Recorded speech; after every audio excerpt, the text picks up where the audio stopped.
You struggle with comprehending the finale of Attack on Titan. I was the same way. The problem is, some of the answers are personal theories and some of the answers are somewhat factual. So I will do my best to answer questions, but understand that some of these may be my personal theories. Though most of my personal theories do come from fact and not just like me coping, as much as some people want to believe that. So let me break down my understanding and maybe it'll be helpful. Why did Historia have to get pregnant? Honestly, ultimately, with the way the story ended, she didn't. But with the initial plan, it was the backup plan for her to have children. They wanted her to inherit Zeke's Beast Titan, someone else to inherit Eren's Founding Titan, so that they can then control the power of the Founding Titan without it being in the hands of the actual Founding family. And then they could actually use the power of the Founding Titan, because we know that if it is in the hands of the Founding family, Peace Treaty like brainwashes them and they don't use it. So that was the initial plan, was that they were going to use Zeke's Beast Titan on her and all of her descendants because she's the last of like the royal bloodline within the walls. In the end, that didn't end up happening, so kind of a bummer, but whatever.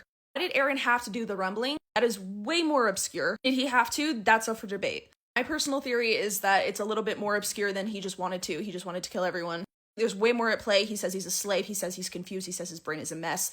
Something is predetermining that he does all this. Is it him? Is it something else? Is it a higher entity? Is it Worm Thing? Is it life itself? Is it the Titans? We don't really know. People think it's Eren himself, that he just kind of turned and just wanted to kill everyone.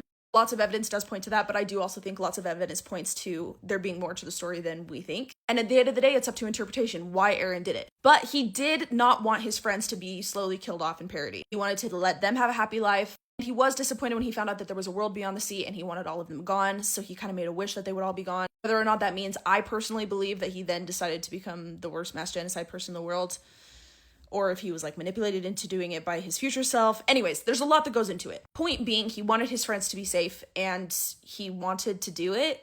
Those are the two things. If you're asking my personal theory, that's a whole separate video. I'm just trying to give you the actual facts of like what the show says.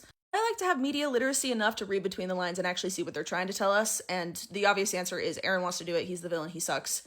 But he also says other stuff. Anyways, moving on from the rumbling. The paths. I don't know what specifically is confusing to you about the paths, so I'm just gonna guess. Paths are kind of like a godlike state that the Founding Titan is able to go into. However, if the Founding family member is the one that's holding it and is in the paths, they then are restricted and can't do anything with the power of the Founding Titan. The fact that Zeke and Eren go in together, Eren has the power of the Founding Titan, Zeke has the royal bloodline, makes it then so that they can kind of do whatever they want in the paths. And the paths are genuinely like a godlike state where you can like go back in time, go forward in time, kind of like, yeah, literally like God, travel in time. We also know that Eren can go like back in time and manipulate what happened back in time, which is kind of like crazy time loop type stuff. And time moves very differently in the past. You could be there for like hundreds of thousands of years and only is like a few seconds in the real world. Which is why Eren creating an alternate timeline with he and Mikasa in the paths makes perfect sense, but that's another video as well. Anyways, I don't know if those were your specific questions, but let me know if you have any others, because do I know all the answers? Obviously not, no one does. It's meant to be obscure, it's meant to be up to interpretation. But I have studied it a lot more than most people, and I'm a little obsessive if you can't tell. So yeah, feel free to ask me more questions, and I'll tell you what I know, whether or not I'm right, I don't know. But I will do my best, so thank you for asking, bye!